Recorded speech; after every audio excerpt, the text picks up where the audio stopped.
دامن کی ٹھنڈی ہوا چاہیے، ان کے دامن کی ٹھنڈی ہوا چاہیے، ان کے دامن کی ٹھنڈی رحمت و رضوان فرماتے ہیں ان کی مہر نے دل کے کچے کھلا دیے ہیں، جس راہ چل دیے ہیں کچے بسا دیے ہیں، اور اللہ کا جہنم اب بھی نہ سرد ہوگا، رو رو کے مصطفیٰ نے درد بہا دیے ہیں۔ یہ کریم سے گر خطرہ کسی نے مانگا، دریا بہا دیے ہیں، دربے بہا دیے ہیں، اور چاہے تو اشاروں سے اپنی کایا ہی پلٹ کے دنیا کی، چاہے تو اشاروں سے اپنی کایا ہی پلٹ کے دنیا کی، یہ شام ہے ان کے غلاموں کی سردار کا عالم کیا ہوگا۔ چاہے تو اشاروں سے اپنی کایا ہی پلٹ کے دنیا کی، یہ شام ہے ان کے غلاموں کی سردار کا عالم کیا ہوگا۔ اور جب ان کے گدا بھر دیتے ہیں شاہان زمانہ کی جھولی، محتاج کا جب یہ عالم ہے مختار کا عالم کیا ہوگا۔ اور ہم اور آپ بڑے خوش نصیب ہیں کہ پیغام کربلا کانفرنس میں حاضر ہیں۔ مولا کی بارگاہ میں دعا کرتا ہوں مولا کائنات ہم تمام کی اس حاضری کو قبول فرما، اور امام حسین کے صدقے ہمیں نماز پنجگانہ ادا کرنے کی توفیق عطا فرما۔ آئیے سب سے پہلے ہم اور آپ مل کر بارگاہ نبوی میں لو لگا کر درود شریف کی ڈالی محبت کی تھالی میں سجا کر بلند آواز سے پیش کریں، بولے اللہم صلی علی سیدنا شفیعنا حبیبنا مولانا محمد علیہ وسلم صلی اللہ علیہ صلاۃ و سلام علیہ صلی اللہ علیہ وسلم۔ ایک روز صحابہ کرام کا مجمع ہے، میرے نبی صلی اللہ علیہ وسلم جلوہ افروز، میرے آقا نے ارشاد فرمایا میرے صحابیوں جالسانوں وفاداروں، انسانی بدن میں ایک گوشت کا لوتھڑا جب تک وہ زندہ انسان زندہ، وہ مردہ انسان مردہ، اگر وہ زندہ تو مردہ انسان بھی زندہ، اگر وہ مردہ تو زندہ انسان بھی مردہ۔ صحابہ کرام نے پوچھا یا رسول اللہ انسانی بدن میں ایسا گوشت کا لوتھڑا کون سا ہے کہ جس کے زندہ رہنے سے انسان زندہ، جس کے مر جانے سے انسان مردہ، جس کے زندہ رہنے سے مردہ انسان بھی زندہ، اور جس کے مردہ ہونے سے زندہ انسان بھی مردہ۔ میرے نبی نے فرمایا وَهِيَ الْقَلْبُ وَالدِّلُ، دل ہے۔ گویا میرے نبی نے ارشاد فرما دیا اے لوگوں سنو، تمہارے بدن میں گوشت کا لوتھڑا جسے تم دل کہتے ہو، اگر وہ زندہ تو انسان زندہ، وہ مردہ تو انسان بھی مردہ، اگر وہ زندہ تو مردہ انسان بھی زندہ، اور اگر وہ مردہ تو زندہ انسان بھی مردہ۔ اب میں بڑی ذمہ داری سے کہتا ہوں سنو اے لوگوں سنو، نبی کے کلمہ کو پڑھنے والے سنو، حسین کے دیوانے سنو، پیغام کربلا کانفرنس میں آنے والے لوگوں سنو، میرے نبی کے فرمان کے مطابق اگر انسان کا دل زندہ ہے وہ انسان بھی زندہ ہے، اگر دل مردہ ہے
تو तड़प कर जवाब मिलेगा फरमाने रसूल के मुताबिक इन लोगों का दिल जिंदा था तो जमीन के ऊपर जब जाता है जिंदा थे और जमीन के नीचे गए तो भी जिंदा है।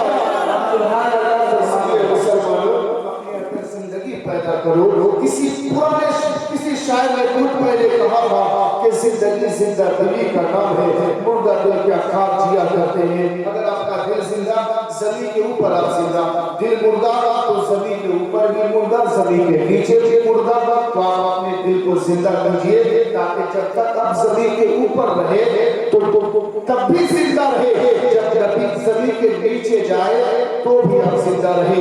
आप जिंदे लोगों को मानने वाले हैं, जिंदों को मानते हैं। हम जिंदों की बात करते हैं, ना हम मुर्दे, ना हमारे असलाफ मुर्दे, ना हमारे बुजुर्गान दीन मुर्दे। कोई मुर्दा नहीं, हमारे बुजुर्गान दीन सबके सब अपने मज़ारों पे जिंदा है। उनका दिल जिंदा था। ये अलग मौजू है। मुझे आज जो मौजू दिया गया है कि मैं आपके सामने सरकार सैयदना इमाम हुसैन अलैहिस्सलाम शान में और कुछ करबला के बारे में बात करूं। आप बाहर सुनते रहते हैं कि इमाम हुसैन पर करबला में कैसी मुसीबत उठाई गई, पानी बंद कर दिया गया। मेरे इमाम 3 मुहर्रम से लेकर जंग को टालने की बहुत कोशिश की, बातें करते रहे कि मुझे यजीद के पास ले चलो, मेरी बात कर रहा था, लेकिन कोई मसला नहीं निकला, कोई हल नहीं निकला। फिर 9 मुहर्रम को असर की अजान हुई तो मेरे इमाम ने देखा था कि यजीदी फौज आगे की तरफ बढ़ रही है। तो मेरे इमाम ने हजरत अब्बास से कहा, अब्बास जाकर देखो ये लोग शाम के वक्त क्या चाहते हैं। मेरे अब्बास ने पूछा, इतने साथ आखिर तुम क्या चाहते हो, ये शाम के वक्त आगे तुम्हारी फौज क्यों बढ़ रही है। इब्ने साद ने कहा कि सिबत ने ऐसा ऐसा फरमान लाया है कि हुसैन को कहो बैठ करें या जंग करें, तुम कहो क्या कहते हो। हजरत अब्बास अलबरदार ने कहा, मैं इमाम हुसैन से पूछता हूं फिर कहूंगा। गए खलीफा हुसैन ने पूछा, या इमाम इब्ने साद ने ऐसा ऐसा कहा है। मेरे इमाम ने कहा, अब्बास आज जो रात आने वाली है ना, अशुरा की बड़ी अजमत और बरकत वाली रात है, उनसे जाकर कहो कि अगर जंग ही करना है तो तुम कल करना, आज की रात में दिल खोलकर इबादत करने दो। मुसलमानों, हम हुसैन को मानते हैं और हुसैन के चाहने वाले खुद को हुसैन का दीवाना करते हैं, लेकिन जरा सोचो तुम आशूरा की रात को क्या करते हो। क्या कुरान की तिलावत करते हो, क्या मस्जिद में जाकर सजदे करते हो, क्या तुम हजरत इमाम हुसैन अलैहिस्सलाम की कोई एक याद को बनाते हो, अपने अंदर कोई एक फितरत पैदा करते हो। लेकिन नहीं प्यारे, हम उस आशूरा की रात को भी वही खेल कूद में गुजार देते हैं। मेरे इमाम ने असर की नमाज के बाद, मगरिब की नमाज के बाद अपने साथियों को बुलाया और कहा, साथियों ये जो 22,000 का लश्कर सरदार देख रहे हो ना, इनकी तलवारें मेरी खून के प्यासे हैं, इनकी तलवारें सिर्फ मेरी गर्दन मारना चाहती हैं। ये लोग मेरे सर को तन से जुड़ा करके आए हैं, ये लोग कुछ नहीं करेंगे। अभी चांद निकल जाएगा कुछ देर बाद, अभी अंधेरा है, अंधेरे का फायदा उठाओ, यहाँ से निकल जाओ, तुम्हारा जहां जी चाहे चले जाओ। मैं तुमसे राजी हूँ, मैं तुमसे खुश हूँ। क़यामत के दिन मैं नाना के बारगाह में तुम्हारी शिकायत नहीं करूंगा। साथियों ने हाथ जोड़ कर कहा, या इमाम जब नबी की ज़ियारत करने को जी चाहता है ना, जब नबी की याद सताती है ना, जब नबी को देखने के लिए आंखें तरसती है ना, जब नबी के दीदार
قریب قریب لگا لو، ارے تک کھول دو، پھر میرے امام اپنے ازواج کے کمرے خیمے میں جاتے ہیں، بیوی شہربانہ میں لیلا سے کہتے ہیں